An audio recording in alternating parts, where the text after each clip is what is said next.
I did want to bring up from the book that has been connected to the news recently that I feel like you're obviously kind of very well versed to speak about. And it really shocked me. I don't know if this stat's going to show. I don't know if you've seen this. This is something that we don't have. Well, we do have control of to an extent, but we don't. Is studies report a 50% increase in microplastics in our bodies over the last 8 years, especially in the brain. In the brain.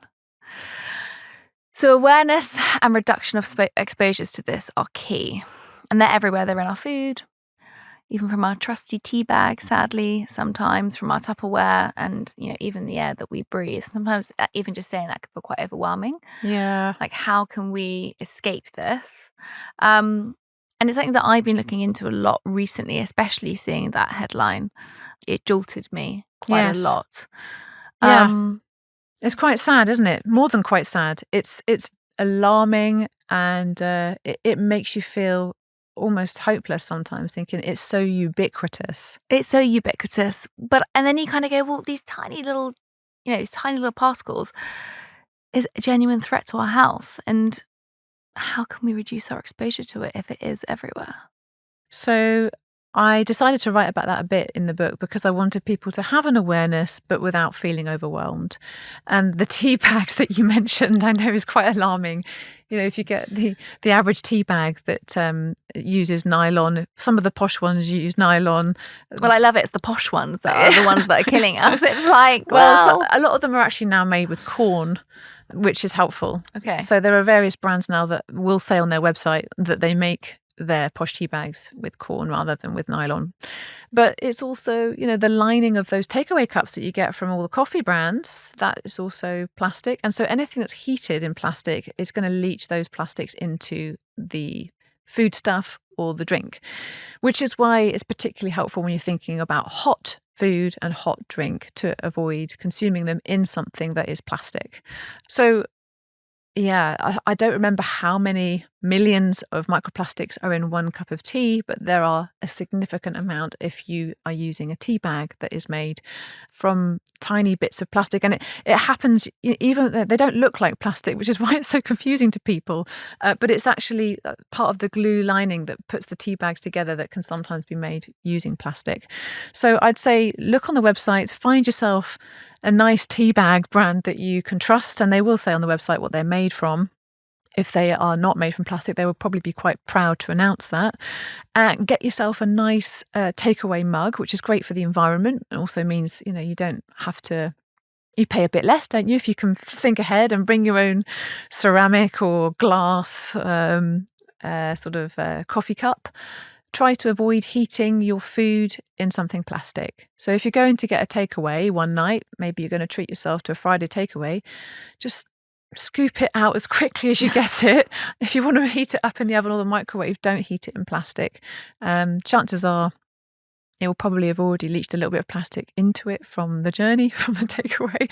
But it's kind of having an awareness of it means that you might decide to store your food in glass, for example. Like you can get these amazing kind of Tupperware boxes now that are made, from glass, or you can literally just have them on a plate and then just put them in the fridge on a plate with another plate on top. Yeah. Like you don't necessarily need to have something plastic to put it in.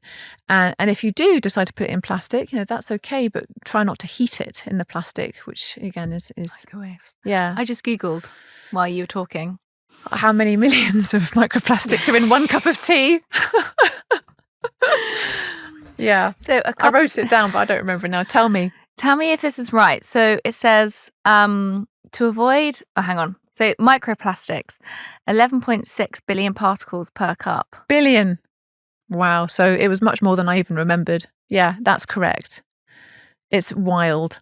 That's wild. Yeah, I know. I mean, we probably, without knowing it, most of us would consume about a credit card's worth of plastic. I want to say every year. You're going to have to Google that as well because I don't remember the stat, but it's an actual credit card's worth of plastic. Well, it says a 2019 study found that people could be ingesting approximately 5 grams of plastic every week, which is the equivalent weight of a credit card. Yeah. So you made a year this week. It's a week. So 52 credit cards a year. It's a lot of debt. Yes.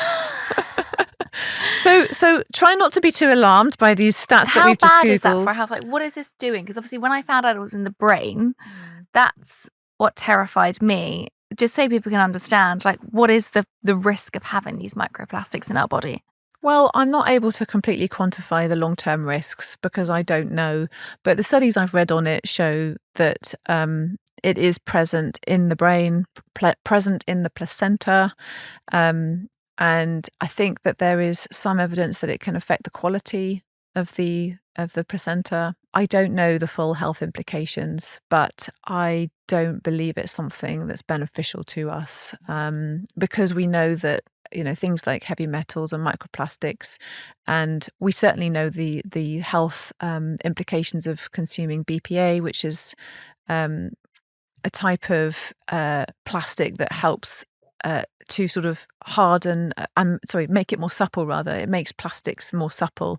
So lots of people are aware, oh, I should probably get a non-BPA bottle, but actually it's just the plastic bottle itself is going to be similarly difficult because there'll be other substances in it that you want to try and avoid. So it's a real minefield. I don't want to scare everybody into never touching their receipts, for example, BPA and receipts. Yeah, we can get really clinical about it. You could really, I think the mental health implications of becoming obsessed with avoiding microplastics could be quite detrimental. Having said that, I do believe that a certain level of awareness can be helpful. So if you're somebody that works in a shop and you're always touching receipts, why not just get a glove and just, touch the receipts with your glove? Yeah. If you are somebody that works in a shop and is constantly touching receipts, otherwise it's probably not that big a deal. Yeah, Unless you're doing a tax return. Well, yeah, but a lot of that's online anyway. If you've got yourself, if you have your own kitchen and you want to try and start investing in some decent sort of cookware, or you're about to buy something new, just think, oh, well, maybe I'll buy something ceramic, rather than Teflon maybe. Or if you're about to invest in getting a few containers, think, oh, you know what I'm going to do? I'm going to spend a little bit of extra, maybe get a glass container with a plastic lid. Yeah. Things like that. Like that, you don't have to think, oh my God, I need to cut everything out immediately. It's more a case of when I'm making the next investment or when I'm buying the next thing, I'll be aware of this so I buy something that's better for my health.